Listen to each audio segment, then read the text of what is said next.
The Assembly will hear an address by His Excellency Sauli Niinistö, President of the Republic of Finland. I request protocol to escort His Excellency.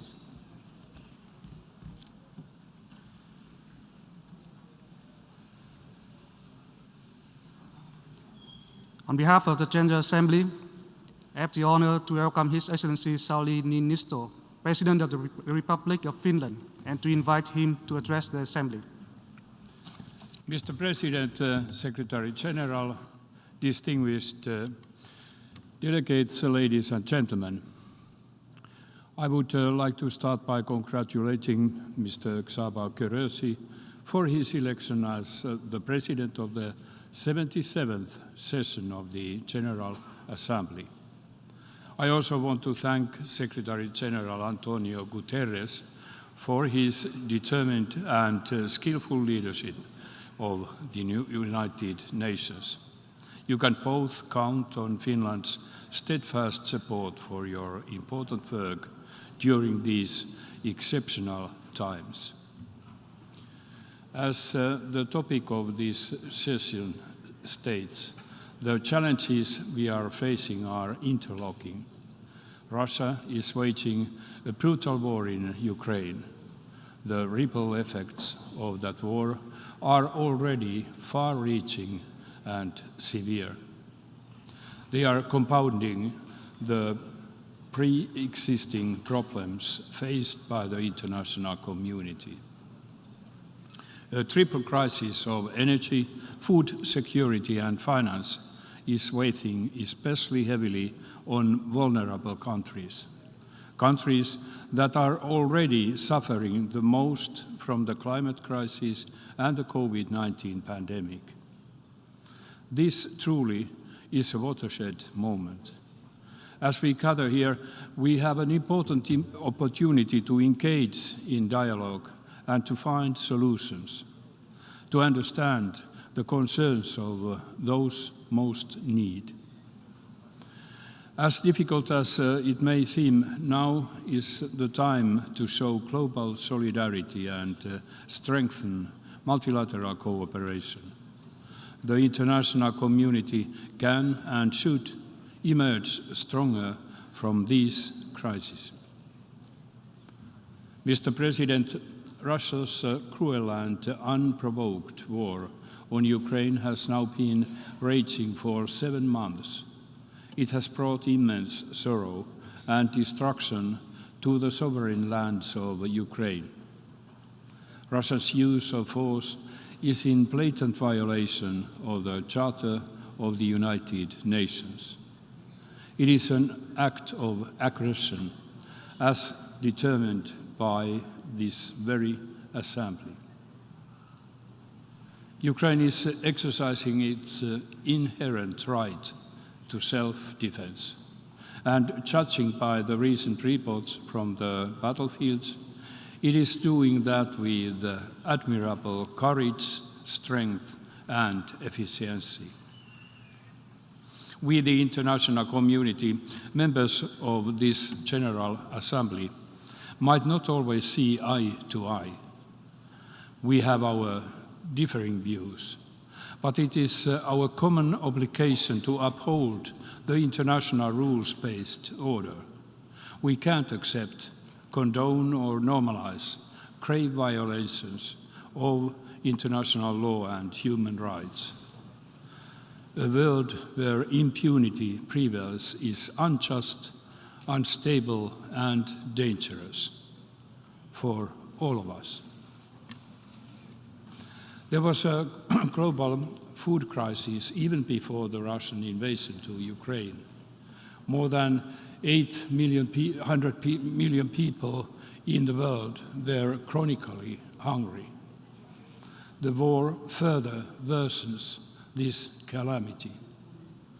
I would like to commend the UN Secretary General and the President of Turkey for their tireless efforts to reach an agreement to secure Ukrainian grain transports. If implemented as foreseen, it will have a major impact on the lives of tens of millions of people in need. In order to respond to the wider challenges of global food security, we need collective action. The goal must be sustainable, inclusive, and fair food systems. We also have to accelerate the implementation of other sustainable development goals. We can't afford to leave anybody behind.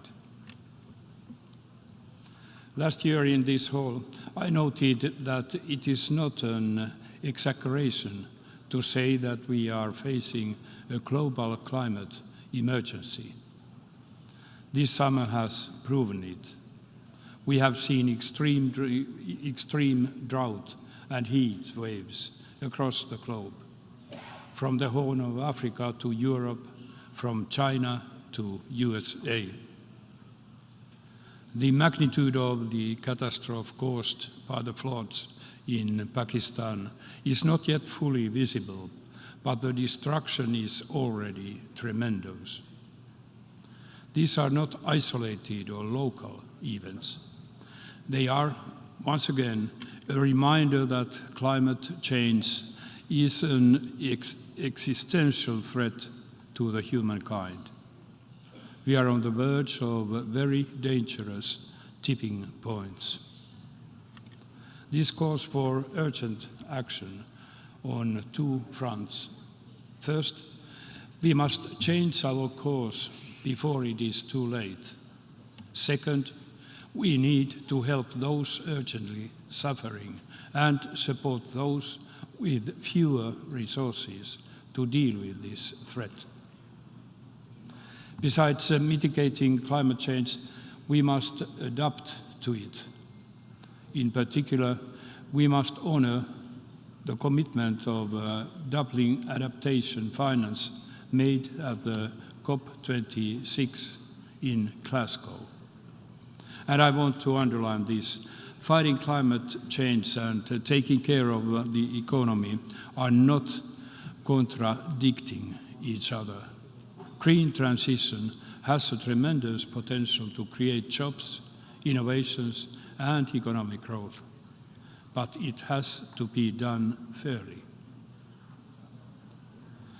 The alarming loss of the variety of life on our planet should also be a cause for grave concern to all of us. We are on the brink of mass extinction, or perhaps already there. Again, we need to change course urgently. We humans can only thrive and survive if we learn to coexist with all the other species. We need to halt and reverse biodiversity loss by 2030. To this end, the COP15 in Montreal in December will be essential. Mr. President, defending human dignity is a fundamental task of the UN. It's up to us, the member states, to live up to this task. Despite our failures, we have also accomplishments to build on. The UN Human Rights Council has shown determination. It has worked to ensure accountability for the horrendous acts against civilians in Ukraine and Syria. It has raised its voice in support of women and girls in Afghanistan. I want to thank those who supported Finland's membership of the Human Rights Council. As a member, Finland acts to bring justice to the victims of human rights violations. Finland remains a staunch supporter of the work of the International Criminal Court in investigating all grave violations of human rights and international humanitarian law. The number of conflicts in the world is the highest since the Second World War. 1/4 of humanity lives in conflict-affected countries. We must not ignore or forget Afghanistan, Myanmar, Syria, Yemen, and other countries where human rights or the conditions for living a decent life are under threat. Increasing geopolitical tensions, as well as the impacts of climate change and the pandemic, are making conflicts more complex and prolonged. Ordinary people bear the brunt. For the first time in its history, the UNDP's Human Development Index has declined for 2 consecutive years. We simply can't let this continue. In this turbulent world, those who stoke the flames of conflict bear a special responsibility. But we all must ask ourselves, have we done all we can to avert violence? Have we done what we can to make a positive change? Difficult times call for more diplomacy, not less. We must build and strengthen peace and prevent conflict wherever possible. That is the very core of the United Nations. We have to also be able to respond to emerging risks to peace and security, move from hindsight to foresight. The Secretary General's report, Our Common Agenda, provides us a blueprint for more effective multilateralism, paving a way to solutions to current and future global problems, strengthening peace. It really is our common agenda, and Finland wholeheartedly supports its implementation. In the current security environment, the international arms control architecture is increasingly challenged. On the one hand, political tensions erode the functioning of the existing architecture. On the other hand, new technologies create new risks. But we can't let arms control fail. On the contrary, it needs to be strengthened. For decades, arms control has provided stability and predictability into great power relationships and international relations. To quote Dag Hammarskjöld, disarmament is never the result only of the political situation. It is also partly instrumental in creating the political situation. The 2 biggest nuclear weapon states have a unique responsibility to advance nuclear arms control and disarmament. The others need to follow suit.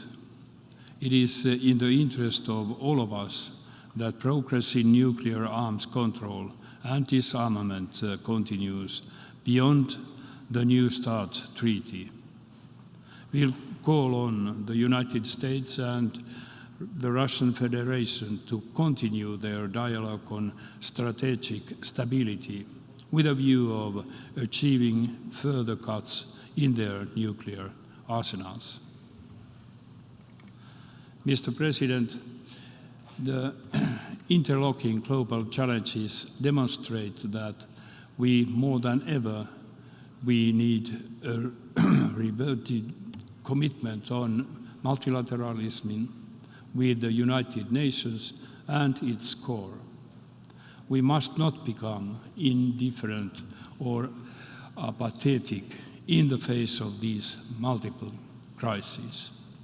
We must not get used to violations of international law and human rights, not close our eyes to the growing needs of the vulnerable, not sleepwalk into a climate and biodiversity catastrophe, nor should we lose sight on hope. There is still time to act.